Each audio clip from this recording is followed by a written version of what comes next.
Kita melanjutkan dari aspek faktor atau unsur yang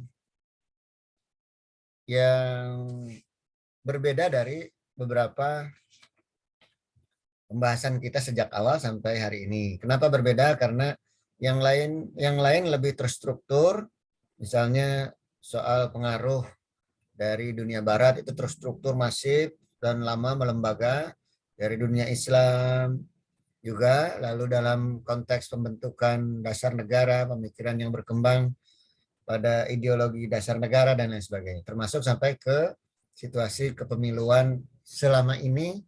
Dan selain itu ternyata banyak juga beberapa dinamika pemikiran politik yang berserakan.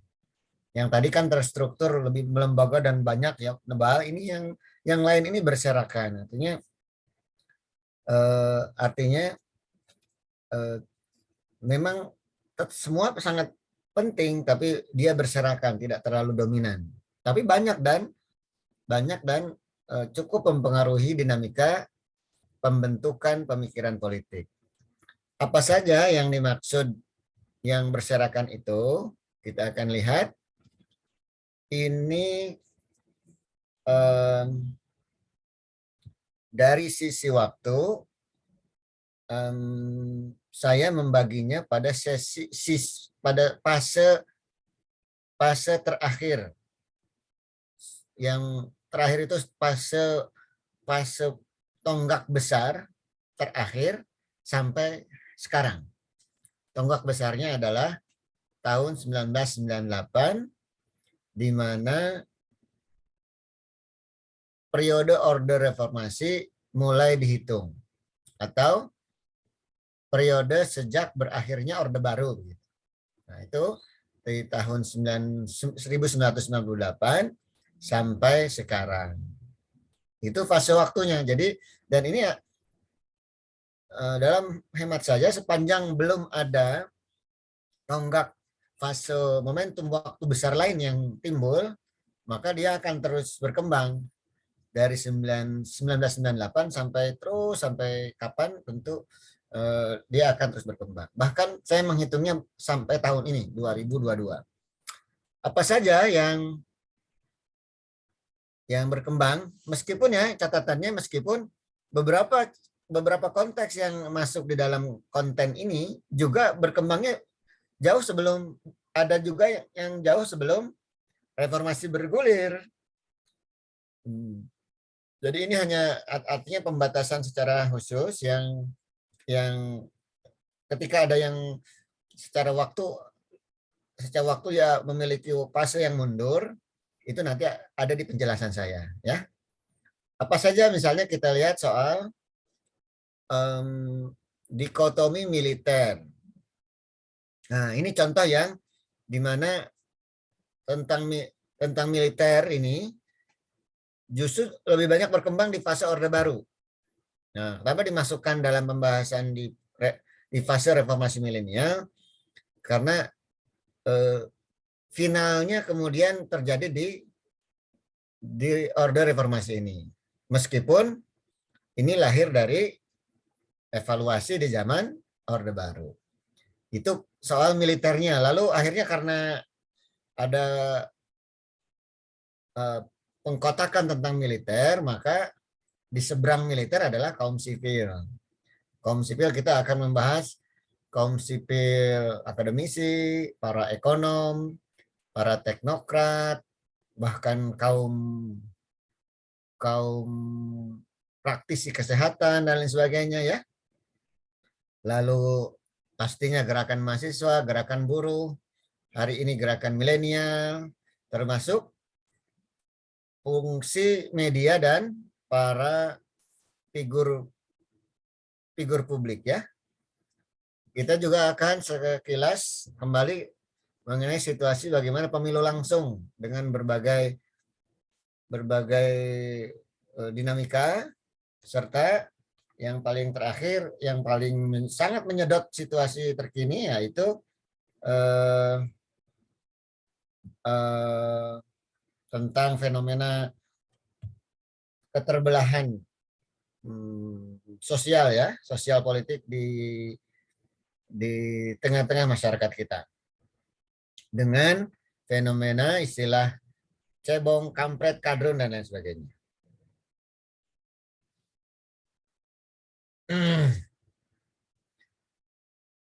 Kita akan mulai dengan yang militer. Bagaimana militer menempati porsi dinamika pemikiran politik? Penjelasannya adalah militer adalah organisasi angkatan bersenjata resmi. Resmi itu dalam sebuah negara berarti. Kalau ada selain negara yang memiliki angkatan bersenjata juga militer juga. Meskipun tidak resmi begitu maksudnya. Misalnya apa angkatan bersenjata tidak resmi yang dimiliki oleh selain negara ya, misalnya kaum separatis. Di Indonesia contohnya adalah organisasi Papua Merdeka itu memiliki sayap militer. Nah, itu pasti tidak resmi, artinya ilegal, liar, dan dibentuk untuk langkah-langkah dan tujuan-tujuan disintegrasi.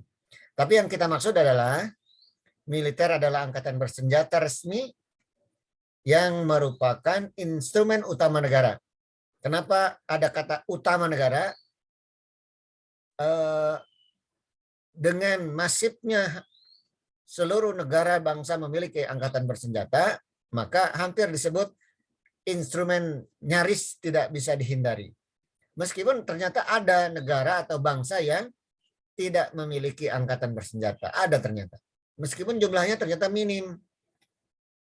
Selebihnya semua negara memiliki angkatan bersenjata. Bahkan kalau negara syaratnya memiliki wilayah, memiliki konstitusi, memiliki ada rakyatnya, ada konstitusinya, ada pemimpinnya. Kemudian salah satu yang tidak bisa dihindari adalah harus memiliki angkatan bersenjata. Sebagai apa instrumen utama ini? Sebagai alat atau fungsi pertahanan dan ketahanan negara.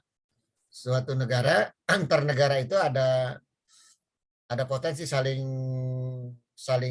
ganggu, mengganggu, atau saling itu dengan memiliki sayap militer berarti itulah upaya untuk melakukan pertahanan dan ketahanan negara. Dengan fungsi vital tersebut, militer seharusnya selalu berada pada posisi di tengah untuk menjadi penjaga konstitusi negara.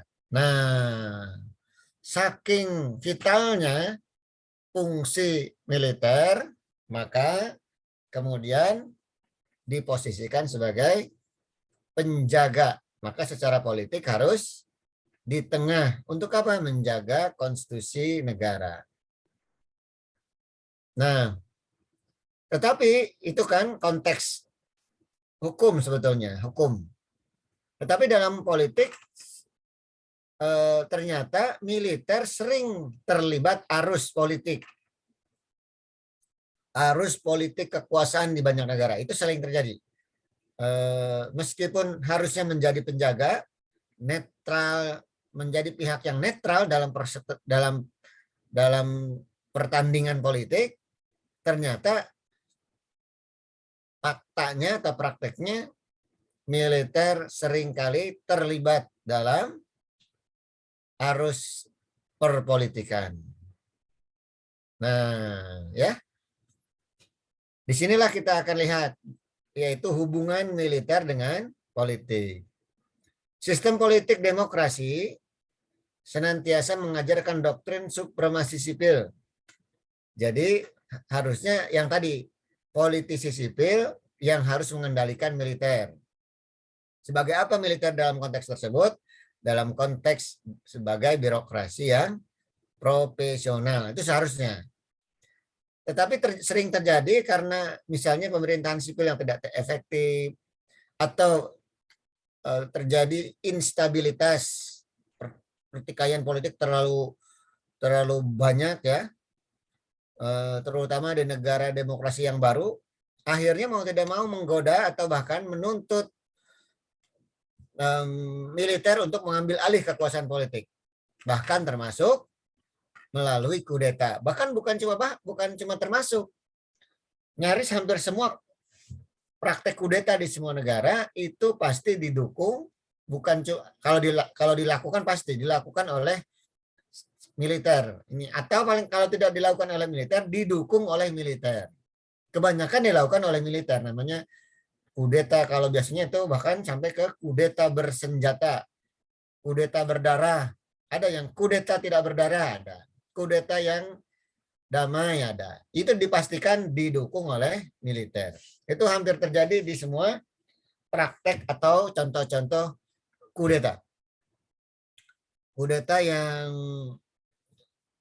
sampai sekarang terus berlanjut kepemimpinannya itu terjadi sebagai contoh ya, terjadi di dua negara tetangga kita di ASEAN ya. Satu di Thailand. Thailand mengalami berbagai kericuhan, kebuntuan politik antar kubu-kubu yang bertikai. Kemudian akhirnya militer mengambil alih. Kemudian itu sebelumnya, setelah itu sampai sekarang masih berkuasa, yaitu di Myanmar. Myanmar bahkan ini bukan pertikaian antar pihak di kalangan sipil, ini pemerintahan yang sah yang berkuasa hasil pemilu. Nah, kemudian oleh militer dikudeta, dijatuhkan. Tentu dengan alasan sebaliknya, menurut militer pemilunya tidak sah. Menurut militer justru rezim berkuasa itu melakukan banyak pelanggaran-pelanggaran hukum ya. Itu contoh terdekat kita di ASEAN.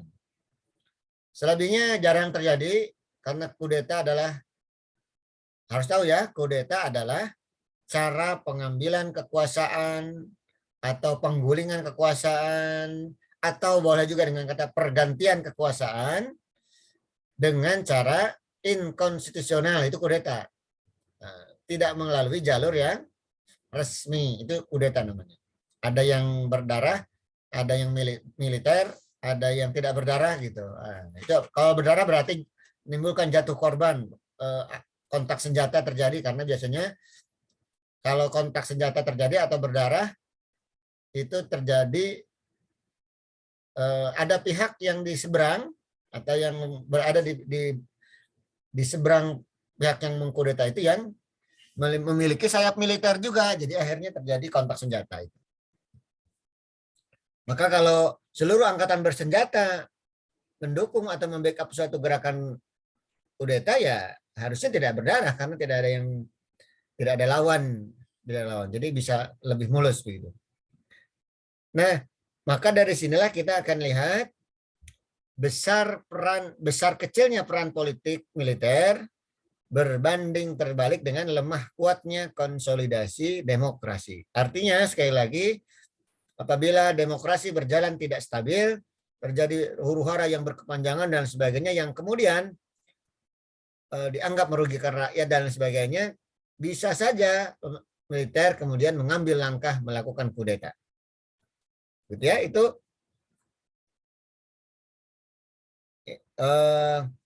ini apa namanya, teori di dalam konsep militer dan politik. Nah, ini yang berikutnya adalah dalam konteks pemikiran politiknya yang dikenal dengan istilah reformasi militer, atau di Indonesia ya reformasi TNI. Berupa apa reformasi itu? Berupa pemisahan fungsi pertahanan atau militer, pertahanan dan militer dengan keamanan. Dulu sama semuanya. Polisi bagian dari tentara. Sekarang dilakukan reformasi, polisi terpisah dengan tentara. Polisi melakukan fungsi keamanan, tentara melakukan fungsi pertahanan. Polri bukan lagi bagian dari ABRI dulu,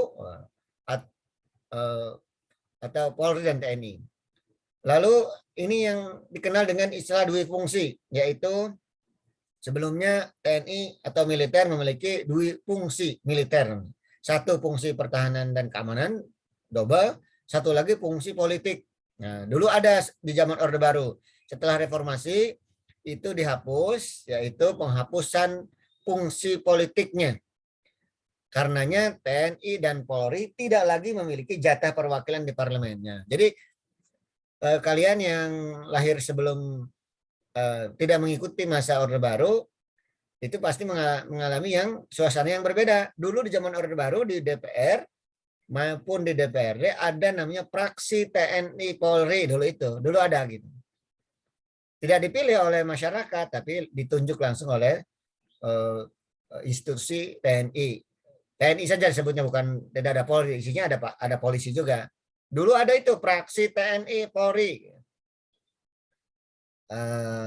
Dulu, nah sejak karena masih ada namanya dui fungsi. Nah, setelah reformasi tidak lagi ada praksi TNI di situ.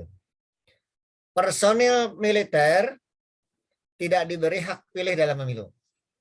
Kalau militer ada yang ingin ikut berpolitik, maka harus mengundurkan diri, melepaskan keanggotaannya ya.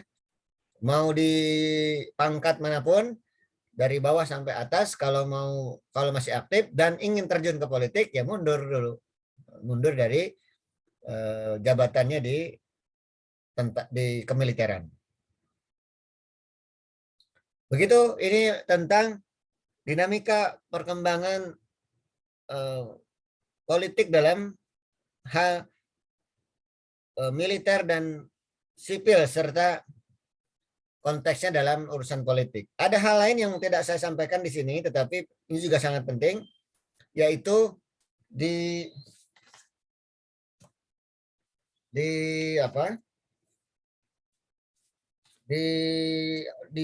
zaman Orde Baru itu mengenai dui fungsi itu, contohnya ada pada penentuan, barusan kan saya mencontohkan di legislatif ya. Di legislatif ada fraksi TNI Polri. Nah, ada juga yang praktek itu terjadi di eksekutif. Ya, contohnya misalnya pengisian jabatan kementerian, jabatan gubernur, bupati, wali kota.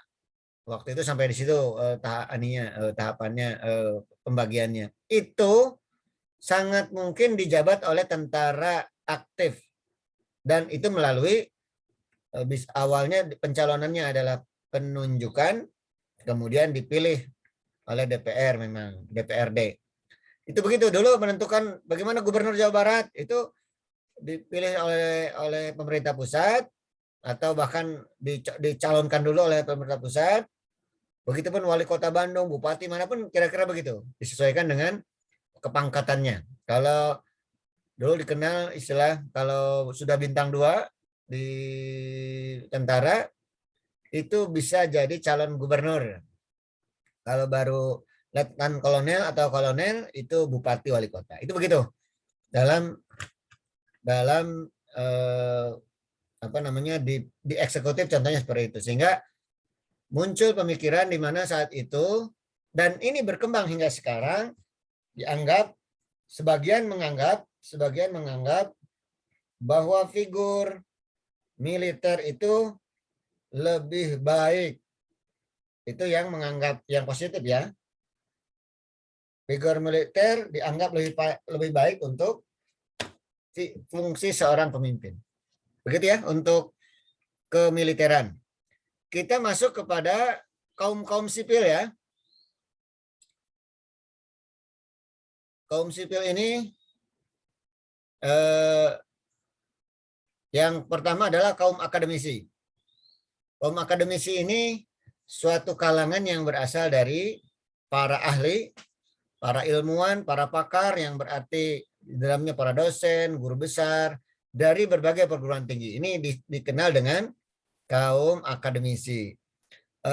Kalangan di bawah perguruan tinggi seringkali tidak disebut kaum akademisi karena dianggap pendidikannya dasar menengah, misalnya kalangan guru itu tidak ya. Saya tidak menempatkan mahasiswa di sini karena mahasiswa saya tempatkan pada porsi tersendiri, meskipun berkali-kali juga saya sering mengingatkan bahwa kaum mahasiswa pun adalah bagian dari kaum akademisi. Lalu bagaimana konteksnya? Kaum akademisi ini pemikiran, pernyataan, sikap itu sering kali digunakan oleh para atau dalam perilaku politik.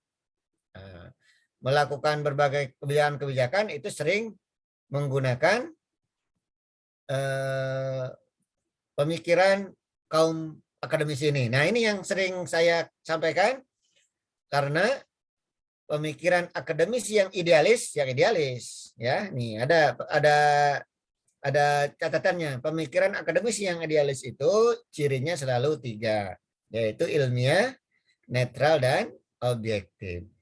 Tetapi prakteknya seringkali pula pemikiran akademisi digunakan secara sepihak atau disalahgunakan atau disalahartikan dalam perilaku politik perorangan, perilaku politik kelembagaan, atau masyarakat besar. Nah, contoh yang sering kita lihat adalah ini saya berikan saksi ahli misalnya. Kemarin waktu yang mengikuti perkembangan persidangan Verdi Sambo, itu ada sesi di mana Verdi Sambo sebagai terdakwa dan dengan tim pengacaranya mengajukan seorang saksi ahli. Ahli itu berarti dia akademisi karena harus seorang dosen ilmu terkait ya. Ya, karena ini pidana pembunuhan pasti seorang ahli pidana yang coba karena ini dihadirkan oleh pihak terdakwa, maka pandangan ahli tersebut pasti meringankan terdakwa gitu. Lalu meringankannya dengan cara apa? Dengan cara pandangan akademiknya. Karena rumusan teori juga kadang relatif ya. Ada menurut ahli itu warnanya putih, ada ahli sebaliknya menyatakan itu hitam itu kan. Nah, kalau sudah begitu akhirnya si ahli terusnya konsisten dengan pandangan warna putihnya begitu. Warna putihnya. Atau sebaliknya yang sebelah sana begitu. Itu ini yang dimaksud dengan seringkali pendapat ahli dari kaum akademis ini disalahartikan. Karena itu, ini saya kasih garis besar, saya ambil dari pendapat Prof. Mahfud ya, bahwa setiap kasus bisa dicari pasal benar atau salahnya menurut hukum. Tinggal siapa yang lihai mencari atau membeli. Intelektual tukang, intelektual adalah berarti akademisi, adalah tukang yang bisa mencarikan pasal-pasal sesuai pesanan dan bayarannya. Luar biasa nih. Ini catatan sangat kritis, faktual yang dialami oleh yang terjadi di dunia politik, hukum, dan kaum akademisi yang terkait dengan itu. Karenanya di sini akan ada perbedaan antara akademisi idealis dan akademisi yang bayaran. Atau kalau mau standar bahasanya akademisi pragmatis. Ada banyak akademisi pragmatis. Semua pandangan kemampuan akademiknya digunakan untuk kebutuhan-kebutuhan untuk mencari keuntungan ya. Begitu di kaum akademisi. Kita lanjut. Karena banyak ya. Berikutnya adalah kalangan sipil dari dunia ekonomi. Lebih kepada para ekonom karena mereka adalah pebisnis. Ada 2 pendekatan untuk kaum ekonom ini, yakni istilahnya ada state-centered approach, yaitu pendekatan yang berkiblat ke negara sebagai entitas terpenting. Negara harus menjalankan peran dan penyelenggaraan pembangunan ekonomi. Sementara yang kedua adalah market center approach, pendekatan yang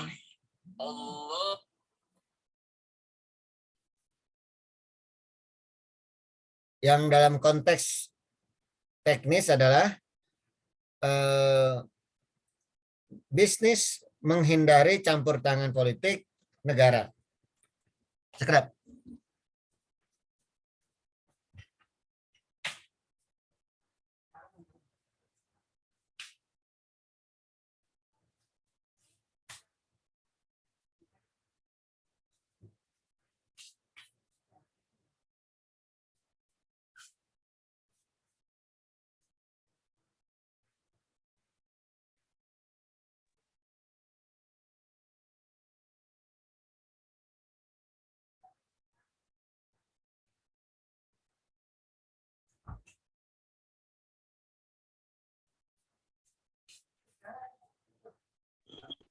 Apa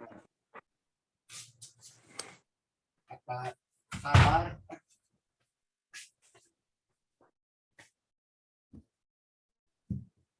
Ya, ini dua pendekatan di para ekonom, di mana ada yang pertama adalah negara justru yang mengatur seluruh urusan bisnis, sementara yang pendekatan kedua itu menghindari itu.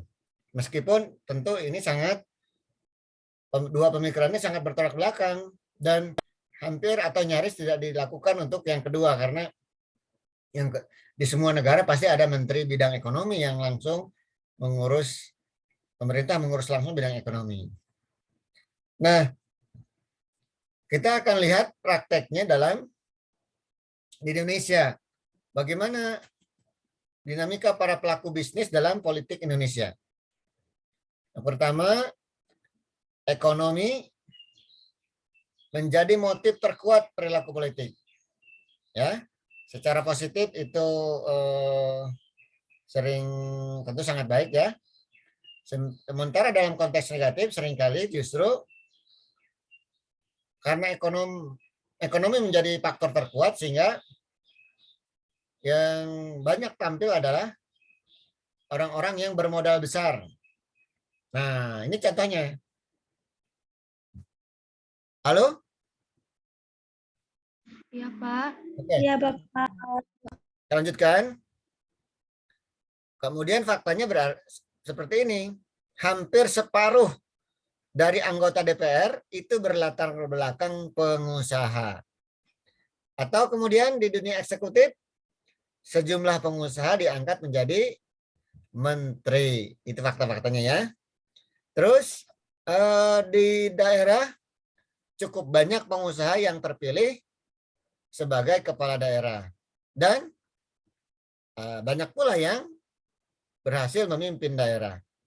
Lalu di partai politik, banyak sekali para pengurusnya yang berasal dari kaum pengusaha.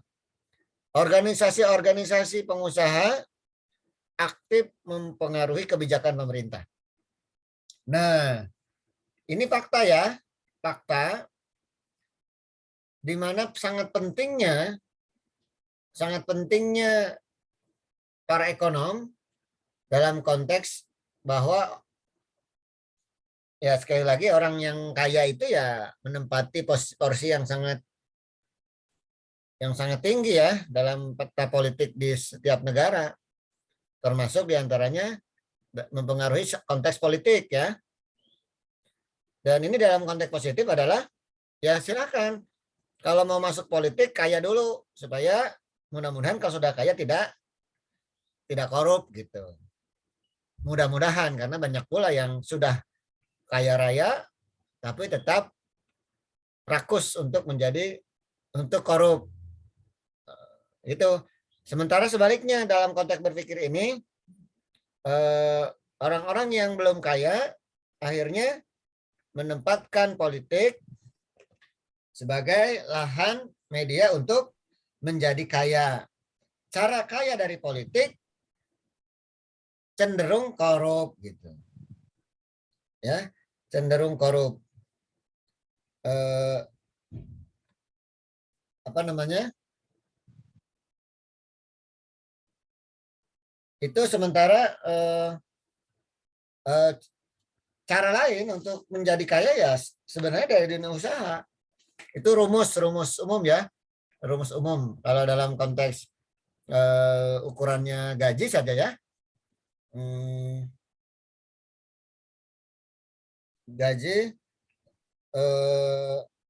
kalau ukurannya pendapatnya itu dari gaji, tinggal dipilah, sederhana saja ya. Di Indonesia misalnya gaji siapa yang paling, gaji jabatan siapa yang paling besar gajinya gitu, jabatan apa yang paling besar gajinya gitu, ya kan? Itu semuanya ada di dunia usaha.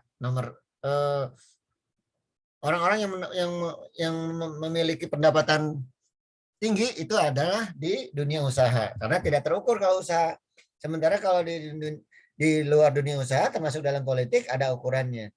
Menjadi presiden, kepala negara, itu gajinya terukur misalnya 100 juta misalnya. Atau jadi gubernur, pasti di bawahnya terus sampai ke bawah.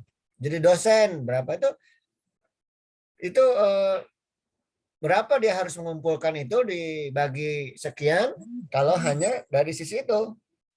Maka seringkali terjadi praktek korupsi, diantaranya adalah eh, semua orang ingin kaya raya, mengumpulkan harta benda sebanyak-banyaknya, tapi peluang yang dimiliki adalah dari politik, sehingga memainkan kebijakan-kebijakan politik itu yang akhirnya menjadi menjamurnya praktek korupsi di mana-mana gitu ya. Tapi sekali lagi, betapa sangat pentingnya para ekonom, para pebisnis, orang-orang kaya ini itu dalam fakta positif sebaiknya membuat motivasi banyak orang untuk ayo berusaha, ayo bisnis, ayo kemudian menjadi kayalah dengan cara-cara yang baik dan benar ya. Begitu. Kita lanjut. Kaum sipil lain yang cukup mendapat perhatian, atensi dalam konteks pemikiran politik adalah kaum teknokrat. Teknokrat itu seringkali dialamatkan kepada para sarjana-sarjana teknik, gitu ya, ahli-ahli teknik.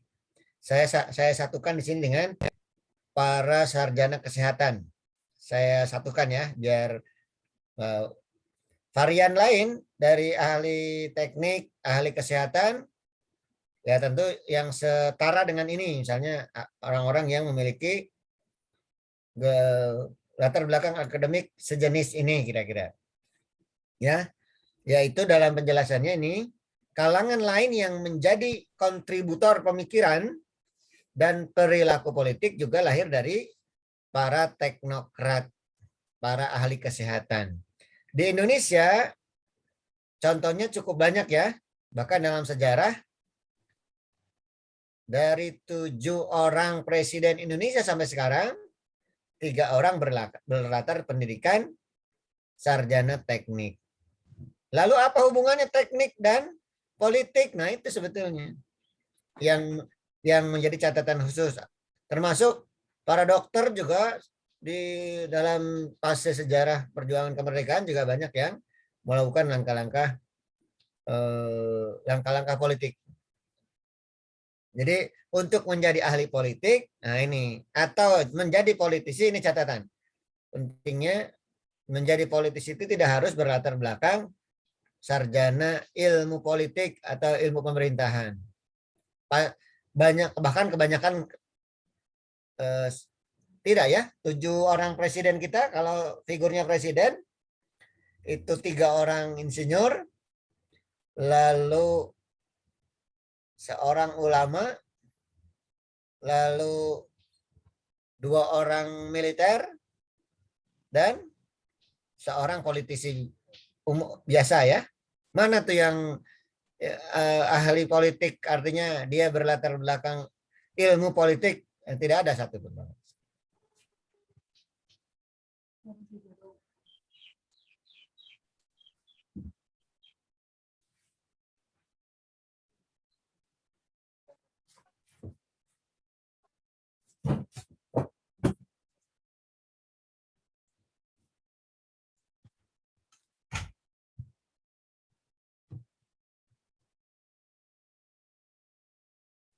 Selanjutnya, ini yang tadi saya sebut, kaum mahasiswa sebenarnya adalah kaum akademisi, tetapi saya tempatkan terpisah pembahasannya karena selama ini gerakan mahasiswa selalu menempati porsi istimewa ya, sampai ada topik, ada puisi yang sebenarnya mahasiswa menjadi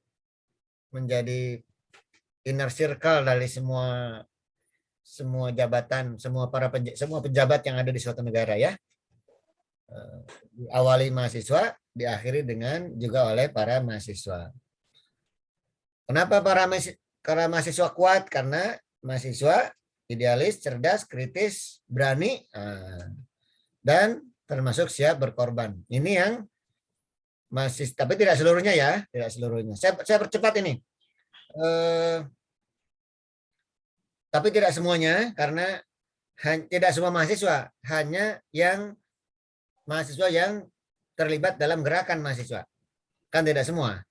Kalau yang terlibat dalam gerakan mahasiswa, yaitu ya ini, mahasiswanya terorganisir, tujuan dan arahnya jelas, ada metodologi pengkaderannya, ada metodologi mencapai tujuan, punya perencanaan strategi, punya aliansi gerakan dan lain-lain. Nah, itu kalau sudah memiliki berbagai indikator ini, baru namanya gerakan mahasiswa. Kalau belum, kalau tidak memiliki indikasi ini, bukan gerakan mahasiswa, atau bahkan nanti konteksnya kepada konteks situasi situasi gerakan milenial. Itu ada ya nanti di belakang. Selain mahasiswa, ada kaum buruh yang juga luar biasa memiliki porsi yang besar dalam pergerakan pemikiran politik. Sebut kaum buruh itu siapa saja?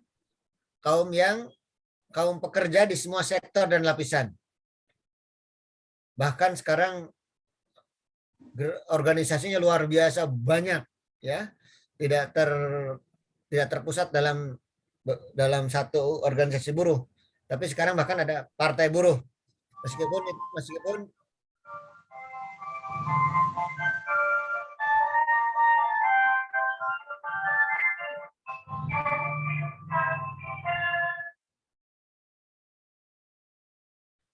ya itu kaum buruh pekerja di semua sektor dan lapisan.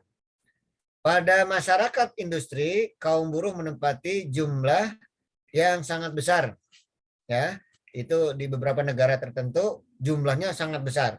Saking besarnya mereka menjadi partai buruh, bahkan bisa memenangkan pemilu di beberapa negara, ya.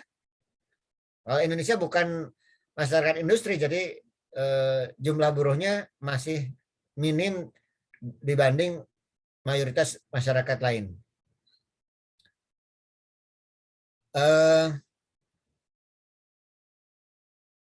Ya, di Indonesia mulai bertahap, tapi bahkan sudah beberapa kali memiliki partai buruh, meskipun ya tidak pernah besar gitu ya. Akan termasuk pemilu besok 2024 ada salah satu partai yang disahkan KPU, itu namanya Partai Buruh. Dalam konteks kajian, tentu akan kita lihat bagaimana penghasilan Partai Buruh di pemilu besok, ya. Para mahasiswa sekalian, hari ini juga yang sangat penting untuk menjadi salah satu faktor yang menentukan pemikiran politik berkembang di suatu negara adalah para figur publik, ya. Siapa yang dimaksud figur publik? Figur publik adalah sosok atau tokoh yang dikenal secara luas oleh masyarakat umum. Itu bisa pejabat, bisa tokoh agama, bisa pemuka adat, dan lain sebagainya. Juga termasuk dari kalangan seniman, budayawan, olahragawan, ilmuwan, dan sebagainya. Itu orang-orang yang dikenal luas atau terkenal. Jadi kalangan selebritis dan politisi menempati rating tertinggi sebagai figur publik. Oleh karena tingginya pemberitaan terhadap mereka di berbagai media, saking seringnya viral, trending topik, ya semakin sangat populer ya figur-figur tersebut. Nah, figur publik ini menggambarkan seseorang yang menjadi contoh bagi penggemarnya. Bahkan sebagian publik figur tersebut punya followers, punya fans club yang luar biasa banyak begitu ya. Dan diukur nanti berapa banyak followersnya, fansnya itu akan menentukan. Nah, kalau biasanya kalau yang sudah fans club itu sudah pasti dia sangat mengidolakan apapun perilaku dari figur tersebut ya. Nah, karenanya pemikiran dan perilaku figur publik, ulangi, perilaku politik khususnya, kita bahas soal politiknya, dari figur publik tersebut itu sangat besar pengaruhnya ya. Karena akan menjadi trendsetter publik, paling tidak trendsetter bagi para penggemarnya. Dalam konteks politik akan sangat menentukan, misalnya pada saat kampanye, makanya para artis banyak yang nyalek karena mereka ingin terpilih kan, mengandalkan popularitasnya. Nah itu maka banyak, dan faktanya banyak yang terpilih meskipun ada juga yang tidak terpilih. Itu karena mereka figur publik ya. Saya sebenarnya ingin membahas tentang perbedaan dalam konteks teori generasi yang kemudian secara timeline ya ada di perbedaan antara generasi baby boomers sampai ke generasi alpha. Tapi paling tidak ini akan menentukan, timeline generasi ini akan menentukan prediksi para ahli terhadap perilaku politik. Anak-anak di generasi Z sekarang misalnya, mungkin kalian ya di generasi Z itu akan kecenderungan berpolitiknya seperti apa dan lain sebagainya. Itu prediksi para ahli akan sampai ke sana intinya. Itu dipengaruhi oleh timeline generasinya dan situasi yang berkembang di dalamnya. Ini tidak saya perdalam, silahkan kalau ingin kita perkuat, karena di sini akan, itu yang saya maksud dengan di generasi milenial perbedaan melakukan pergerakan politik itu sangat berbeda. Saya contohkan saja ya. Saya contohkan, yaitu tadi kalau gerakan mahasiswa dulu terakhir tahun 98 itu mampu menumbangkan satu rezim berkuasa melalui apa, demonstrasi ribuan orang dan lain-lain ya. Sejak zaman milenial bisa jadi demonstrasi ribuan sudah ribuan orang sudah tidak lagi keren sekarang. Sekarang kalau mau demo jumlahnya jutaan baru keren. Atau bahkan bukan lagi demo fisik, tapi sekarang mengupayakan dengan misalnya menggalang petisi netizen, menggalang upaya melalui netizen ya untuk melakukan protes besar. Ya itu kalau itu mampu dilakukan dan jumlahnya besar, baru akan didengar barangkali kalau besar ya. Misalnya 1 juta orang, masih sedikit 1 juta. Rakyat Indonesia kan 250 juta misalnya. 200 juta saja, 200 juta orang menandatangani petisi menolak apa contohnya ya? Oh ya, sekarang yang sedang ramai adalah tentang sistem pemilu, yaitu pemilu coblos partai atau pemilu coblos caleg. Nah, misalnya ternyata ada kalangan termasuk kaum mahasiswa kaum milenial yang menggalang petisi menolak pemilu coblos partai. Jumlahnya mencapai 200 juta orang. Itu itu akan sangat fenomenal dan nyaris harusnya akan didengar oleh semua pihak gitu ya. Saking masifnya. Karena itu saya menuliskan di sini potensi raksasa dan penerus penguasa dunia ini itu akan sangat bergantung pada generasi milenial ini dalam melakukan langkah-langkah politiknya.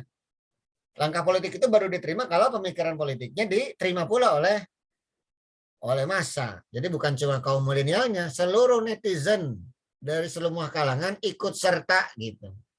Maka contohnya, maka seringkali ya terjadi satu gerakan sosial dari dunia netizen yang menggerakkan sesuatu hal, kemudian akhirnya eh, terwujud ya, apa misalnya penggalangan dana, penggalangan dukungan tertentu atau apa begitu ya, itu bisa dilakukan. Oke, selanjutnya adalah tentang media. Media adalah unsur yang sangat penting pula dalam pembentukan pemikiran politik, karena media, baik media mainstream maupun anti mainstream, yang dulu media lama cetak, televisi, sekarang media anti mainstream, media internet, juga sangat besar menempati fungsi sebagai pembentuk pemikiran politik dimanapun. Bahkan kalau media sudah sepakat untuk terus-menerus menghajar satu isu, dipastikan dunia akan terpengaruhi. Ya, kalau media Anda semua sepakat mengangkat satu isu, pasti semua akan terpengaruhi. Karena akan setiap saat media mengelilingi kehidupan manusia, sehingga dipastikan akan terpengaruhi ya. Saya tidak terlalu banyak membahas isinya, tapi penjelasannya seperti itu. Nah, terakhir, inilah situasi pemikiran politik yang muncul dari dalam perbedaan dalam persetujuan politik di Indonesia sampai saat ini. Kalau sampai saat ini berarti sejak kapan? Nah, di sini terutama sejak Pilgub pemilihan gubernur DKI tahun 2017 hingga terakhir kemarin Pilpres 2019, entahlah besok Pilpres 2024, semua pihak ya, mayoritas meminta untuk dihentikan fenomena ini, tapi entah seperti apa, akan terhenti ataukah makin parah atau seperti apa, fenomena terbelahnya masyarakat dalam dua kutub besar. Identifikasi dua kutub ini ya banyak sekali. Secara sosial atau dalam dunia populer, yaitu tadi kaum cebong, kaum kampret. Sekarang kaum kampret di tambahan barunya adalah kaum kadrun. Ya, itu lahir dari pengistilahan para netizen itu, sehingga meluas dan melembaga.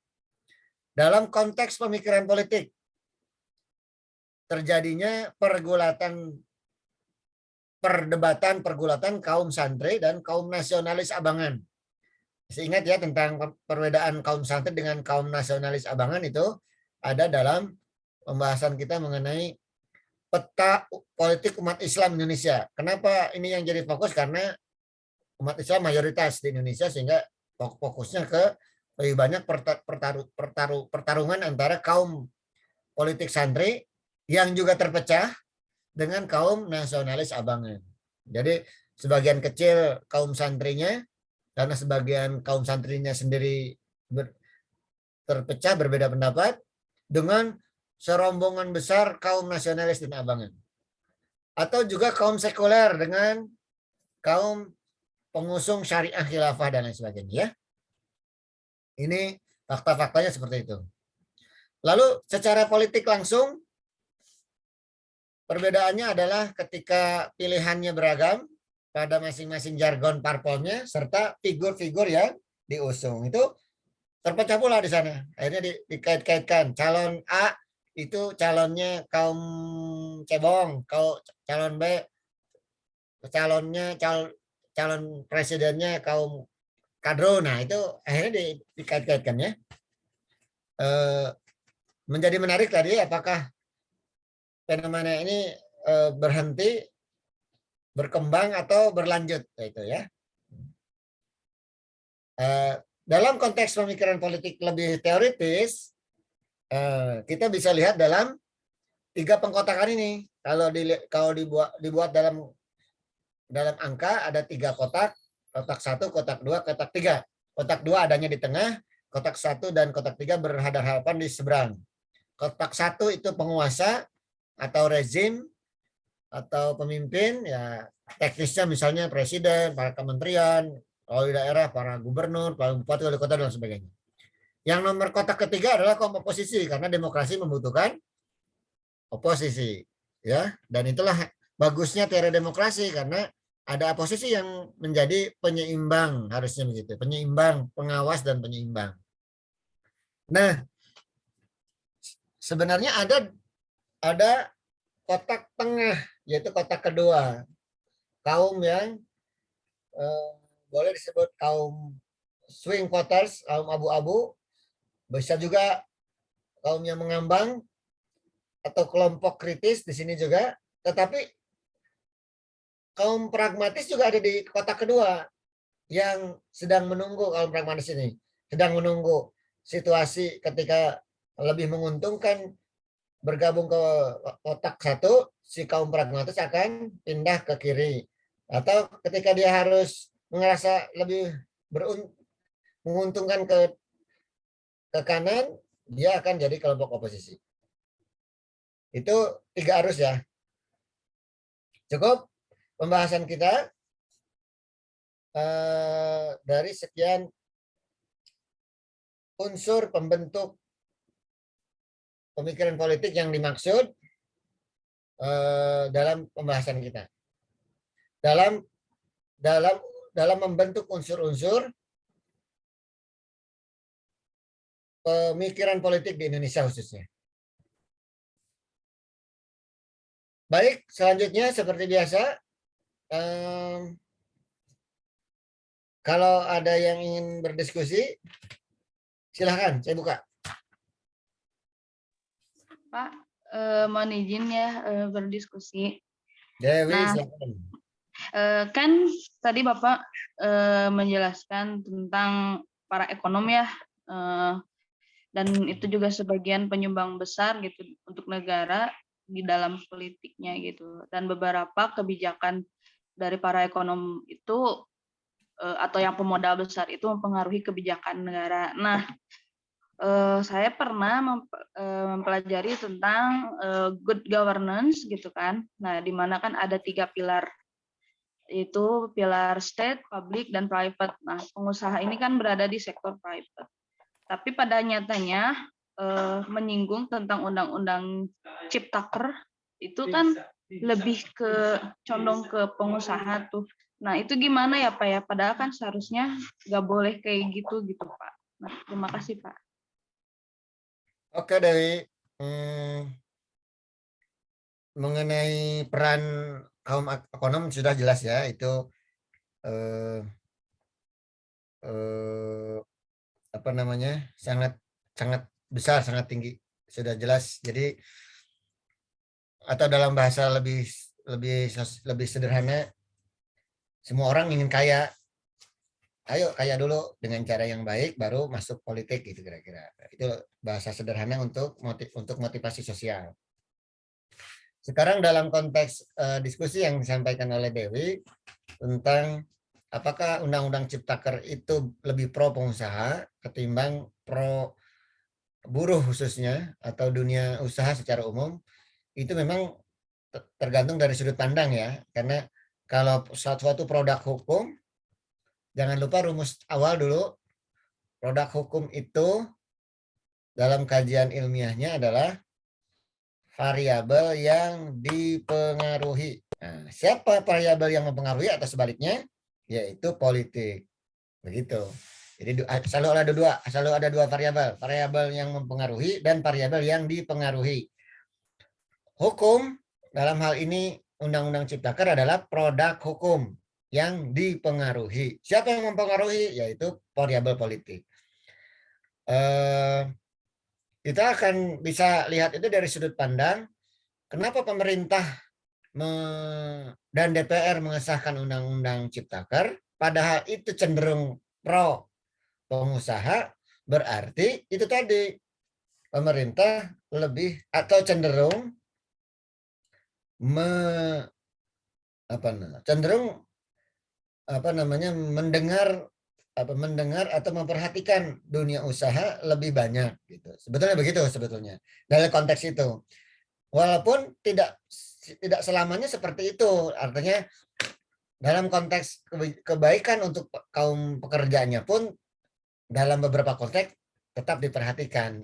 Meskipun kalau saya mencatat dari sekian kejadian bahkan di seluruh negara nyaris tidak ditemukan produk kebijakan baru di bidang usaha yang tidak ditentang oleh kaum buruh. Kaum buruh menentang gitu, kecuali memang kaum buruhnya sendiri yang berkuasa. Nah, beda.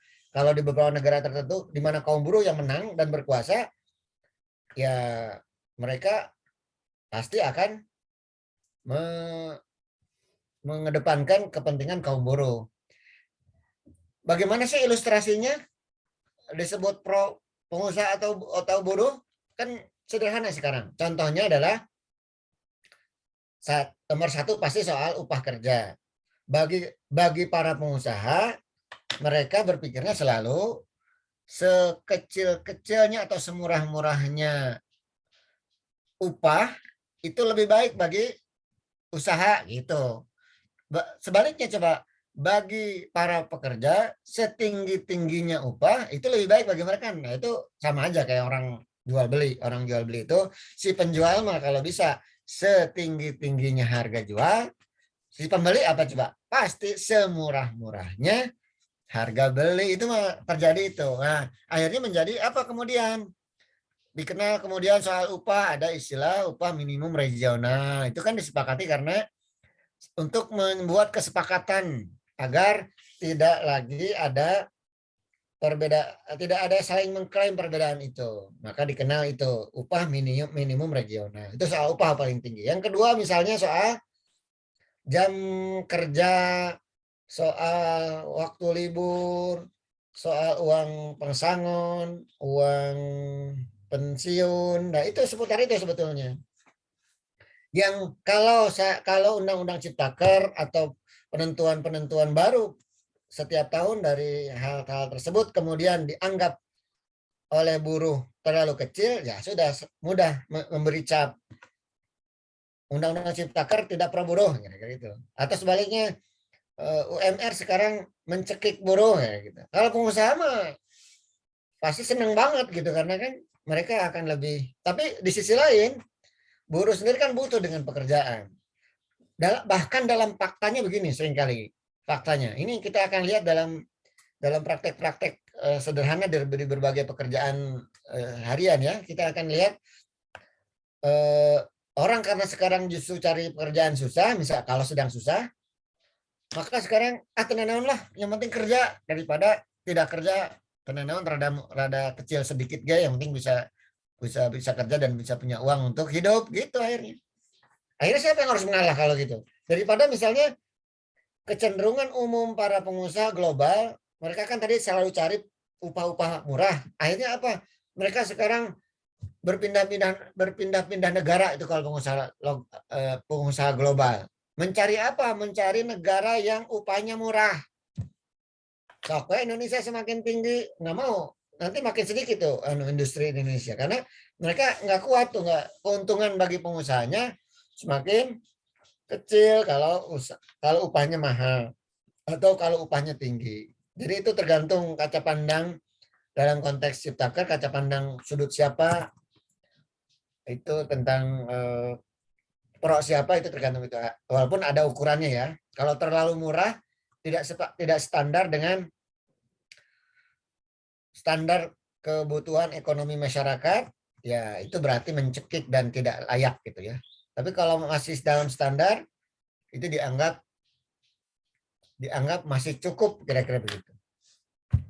Begitu dari saya Dewi tentang Ciptaker. Baik Bapak, terima kasih Pak. Ada lagi yang lain? Bapak Saras izin bertanya, Silahkan. apakah Presiden Gus Dur saat itu dikudeta atau bukan Pak? Oh ya, syarat kudeta adalah tadi kan definisi kudeta adalah perebutan, pergantian, peralihan kekuasaan biasanya di level kekuasaan itu level negara ya. Kalau di luar negara ada nggak ya? Ada juga, misalnya organisasi ya, organisasi biasa. Ketua ketua himpunan mahasiswa jurusan, ketuanya hasil musyawarah himpunan mahasiswa jurusan, kemudian dikudeta gitu. Mungkin ada juga kalian mungkin. Lanjut definisinya adalah dengan cara yang inkonstitusional. Nah, atau dalam konteks itu negara, kalau konstitusi atau inkonstitusi itu namanya di negara. Kalau di organisasi misalnya secara tidak sah, berarti kan apa istilahnya itu? Legal, ilegal. Ada ilegal ya, tidak sah.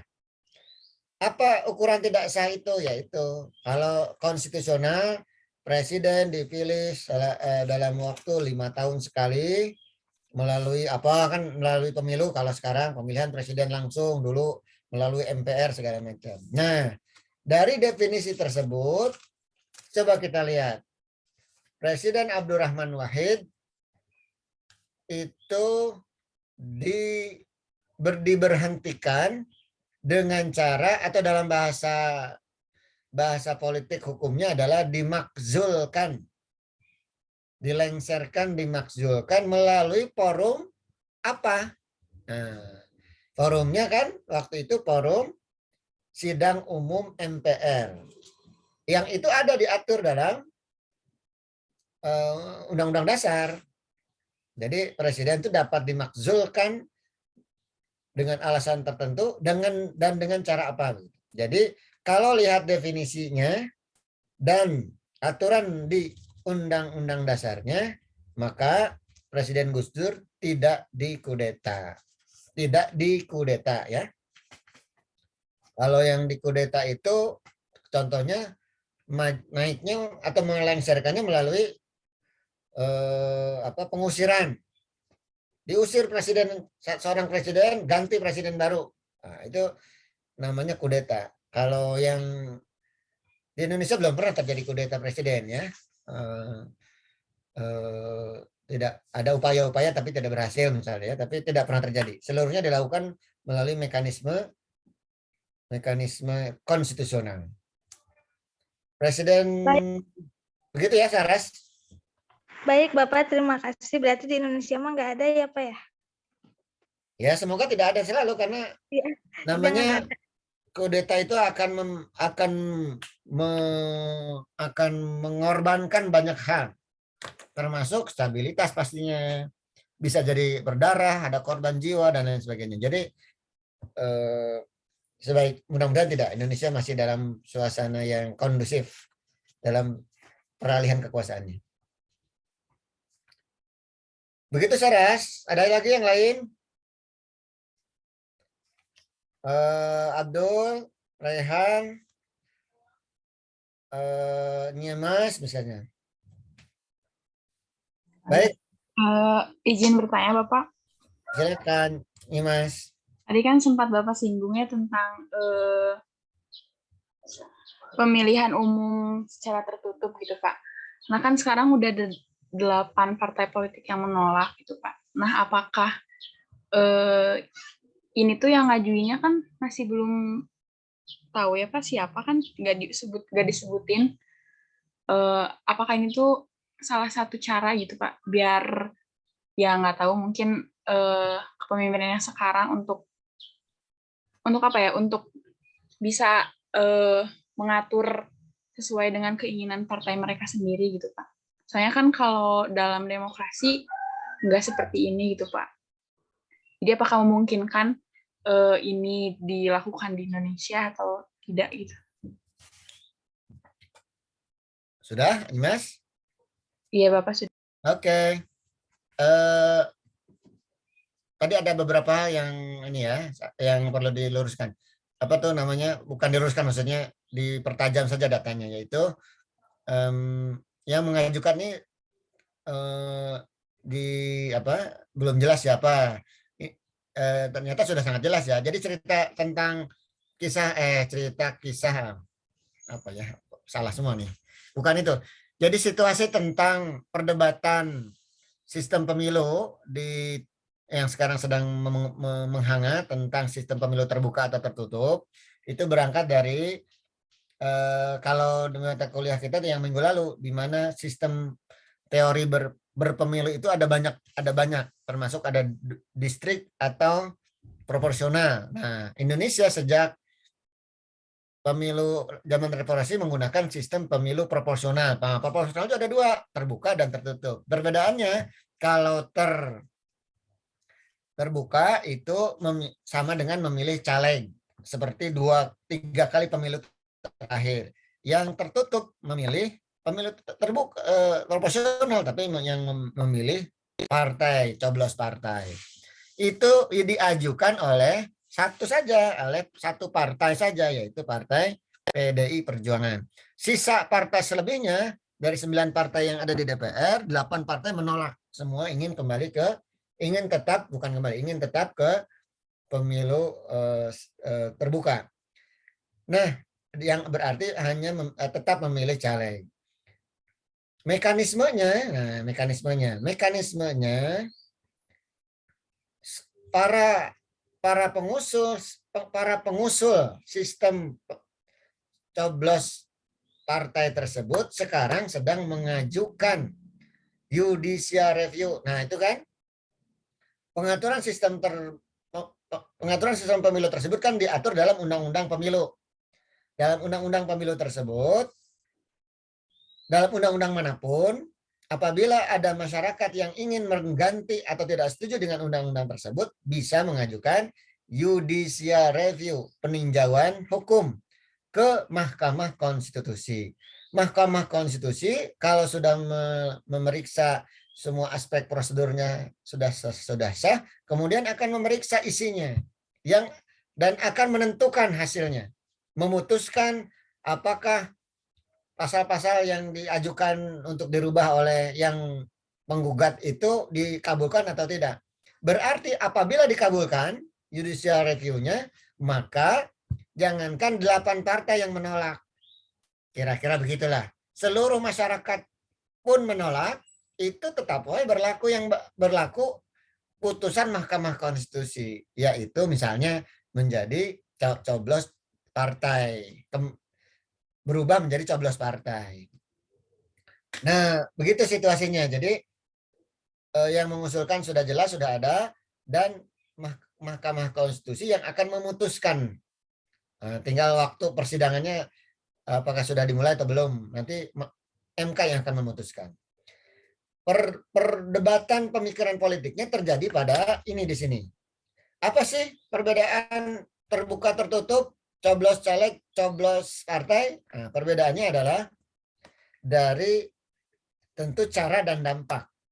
Caranya kalau coblos caleg selama ini, makanya kan kita lihat kalau coblos caleg itu besok pas pemilu, wah sudah bertebaran tuh baliho segala macam upaya-upaya kampanye masing-masing caleg ya dari berbagai partai begitu banyak berseliweran dimanapun dengan berbagai cara. Itu coblos caleg. Dan kita sudah melakukan itu di 2 kali pemilu terakhir, yang itu dinilai oleh para pengusul membahayakan dan lebih banyak kerugiannya. Di antaranya tadi biaya kampanye menjadi tinggi. Dalam hitungan ada seorang caleg yang bisa habis 100 miliar untuk biaya kampanyenya yang belum tentu menang dan belum terpilih. Atau juga tentu ada juga yang biaya minim bahkan terpilih gitu ya. Tapi ini kebanyakan melahirkan biaya besar bagi masing-masing caleg. Persaingan luar biasa keras antar caleg yang dampak ikutan berikutnya karena modalnya besar, akhirnya mereka kebanyakan melakukan korupsi karena harus kembali modal. Modalnya besar, cara untuk balik modal satu-satunya dengan korupsi. Karena kalau hanya mengandalkan gaji murni sebagai anggota dewan, nggak akan balik lagi tuh modal, nggak akan kembali modalnya. Akhirnya dampak ikutannya juga luar biasa merusak. Ini yang menjadi pemikiran pihak yang mengajukan perubahan undang-undang tersebut. Nah, sementara sebaliknya yang tetap dengan proporsional terbuka, artinya mencoblos caleg itu dengan pertimbangan bahwa sesungguhnya demokrasi paling bebas yang bisa terjadi, yang bisa diikuti oleh seluruh masyarakat, itu adalah demokrasi coblos caleg seperti sekarang ini gitu. Itulah hadiah dari reformasi, jangan diganti gitu. Itu idealisnya begitu idealisnya. Walaupun dalam kajian juga harus ditangkap bahwa kajian kritisnya secara ilmiah, kita kan kaum akademisi ya, kalau coblos partai kerugiannya terjadi otoritarianisme partai politik. Jadi kalau coblos caleg itu, calegnya ada 10 dalam satu dapil, itu yang jadi kalau kuota partai tersebut dapat 3 kursi, yang jadi nomor 1, nomor 2, nomor 3 gitu. Jadi itu kan menentukan nomornya itu akan luar biasa.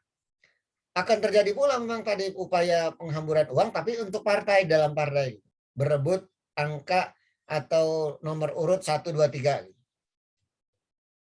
Sebaliknya kerugian di sistem coblos caleg seperti tadi, biaya kampanye pemilu yang sangat tinggi, perilaku ikutan berikut yang juga sangat merusak ya. Jadi ini dari sisi pandangan objektif kita kaum akademisi, ini sebetulnya seimbang.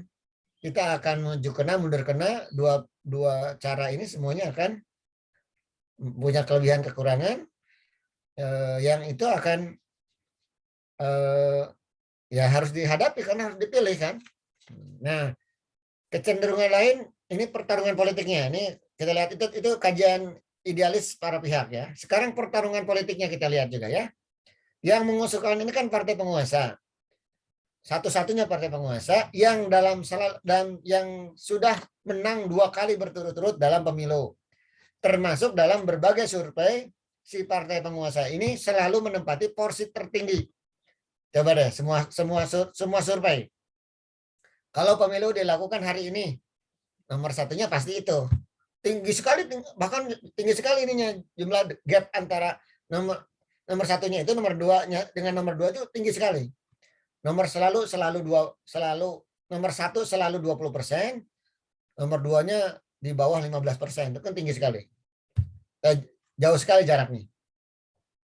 Ini yang 8 partai melihat ini upaya atau siasat partai yang sendirian itu untuk menyapu bersih hasil pemilu besok, karena dia sudah kuat, ditambah pakai cara pilih partai, udah bisa jadi yang lain nggak akan, istilahnya hanya sedikit kebagiannya. Nah, itu sementara partai-partai yang 8 ini selama ini mengandalkan selain popularitas partainya juga mengandalkan popularitas caleg-calegnya. Oh iya, tadi saya belum sebut. Kalau sistem coblos partai, calegnya mau artis kayak mau apa kayak itu udah nggak ngaruh lagi. Jadi nggak ada cerita popularitas itu akan tidak tinggal cerita, nggak ada lagi faktanya, karena mau artis mau apapun kira-kira dia ya, orang-orang populer dia nggak akan pengaruh lagi. Itu yang kemudian ditentang oleh 8 partai yang lain karena mereka mengandalkan caleg-caleg andalannya untuk meraih suara tambahan agar dapat suara lebih banyak gitu. Jadi ini antara kepentingan idealis, kepentingan fakta hukum yang miris, serta kepentingan potensi perolehan suara yang sangat jelas terlihat gitu. Yang 8 takut kalah habis, disapu bersih, nggak kebagian. Yang 1 dinilai sangat arogan untuk menghabisi semua para peserta dalam perolehan suara nanti di pemilu yang akan datang. Begitu nih Mas. Iya Bapak, terima kasih. Masih ada?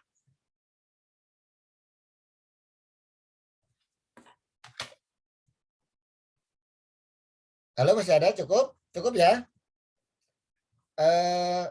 Kalau cukup di sini kita cukupkan, nanti dilanjut kalau masih kurang seperti biasa di banyak media lain kita bisa lanjutkan diskusinya.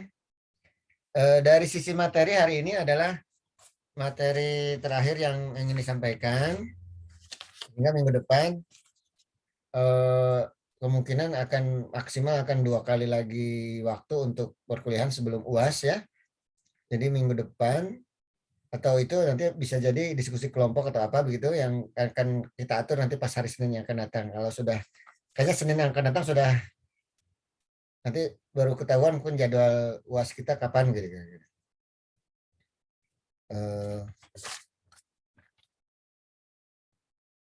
Ya ini kalau sudah ke-14 kali atau ke-16 kali.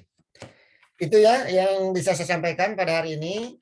Terima kasih atas kehadiran semua para mahasiswa, khususnya juga yang membantu fasilitasnya, Abdul dan Nimas ya.